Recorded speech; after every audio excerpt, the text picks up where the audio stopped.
Funerary monuments came in all shapes and sizes.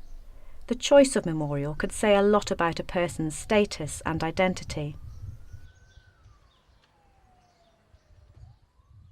The size and type of monument, the extent of decor, or the use of architectural features were all key, as was whether the burial was single or communal. In many cases, people got the tomb they could afford. For the poor, this could mean burial in anonymous mass graves, or at best in places indicated by simple, perishable markers. At the Isola Sacra necropolis, some cremation graves were simply marked with amphora, the necks of which protruded from the ground.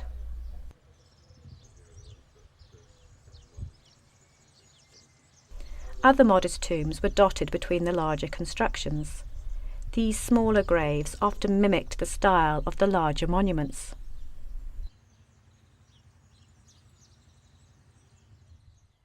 Tombs might also be built onto existing structures. In Rome, we also find examples of modest stone markers. These are so-called stelae, which would have marked the grave by protruding from the ground. Funerary altars also marked graves or could hold ashes. However, when we look at such items removed from their original context, we need to be careful not to make simple assumptions. A funerary altar, for example, may have been part of a funerary complex rather than a simple, isolated marker. These two altars, which separately commemorate two women, were found together, and may well have been held in a substantial family tomb or walled enclosure. The main tombs of the Isola Sacra were imposing structures. The epitaphs reveal the names of those who had built the tombs as their final resting places. Inside the tombs, the walls were lined with niches to hold urns, filled with the cremated remains. There could be row upon row of niches. These tombs had a communal nature, providing burial not just for the wealthy founder, but also for those who otherwise might have struggled to attain decent burial. In Rome, so-called columbaria, from the Latin for dovecot, operated on similar principles. These large columbaria are now mainly lost, but this small example, known as the columbarium of Pomponius Hylas, incorporates the essential features. A steep stairs leads into the subterranean chamber. The walls and ceiling are plastered and painted with intricate designs, using floral and mythological themes. The walls are lined with numerous niches. Urns containing cremated remains were sunk into these niches. Lids would have covered and protected the remains. Some niches have inscribed plaques naming those buried.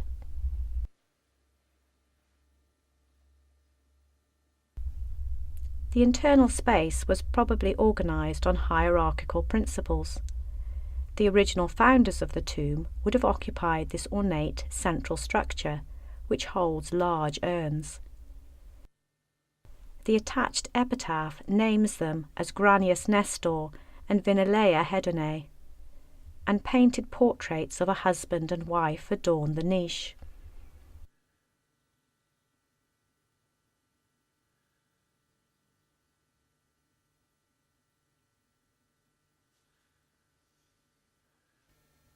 Additional aediculi were added to the adjacent wall.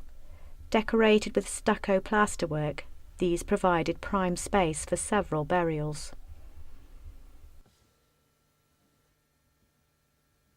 In modern times, the tomb takes its name from the small memorial in the stairwell. This has a glass mosaic edged with shells that names Pomponius Hylas. Columbaria were often sponsored by wealthy patrons and allowed simple but decent burial for members of large slave households or groups united by a shared trade. For the wealthy, tomb design held no bounds. Some of the largest and most striking tombs date to the late Republic and Augustan era.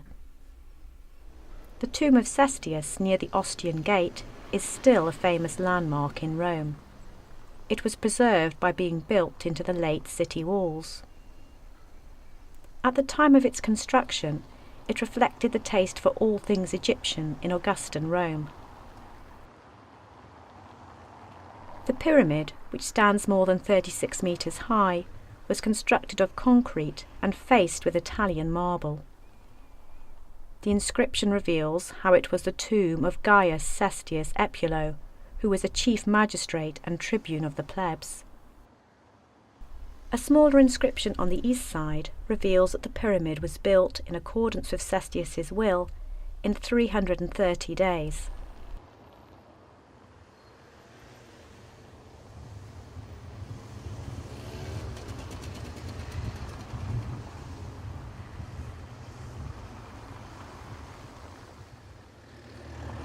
The tomb of Caecilia Metella on the Via Appia is one of the road's most prominent landmarks. The location and size of the tomb are suggestive of this woman's importance.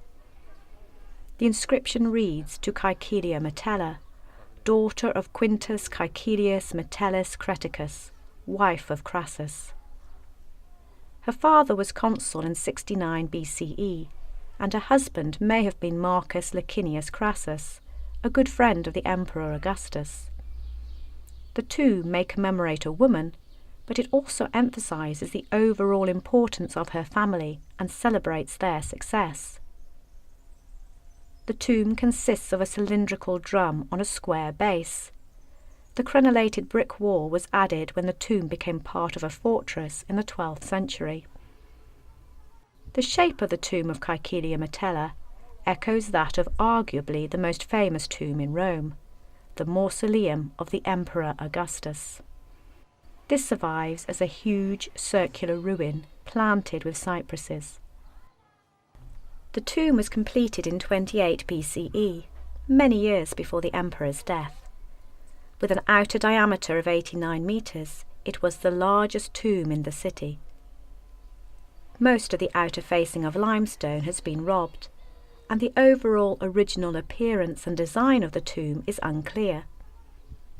The geographer Strabo, who saw the tomb in 7 BCE, described it as a great mound on a high foundation that was planted with trees and topped with a bronze statue of Augustus.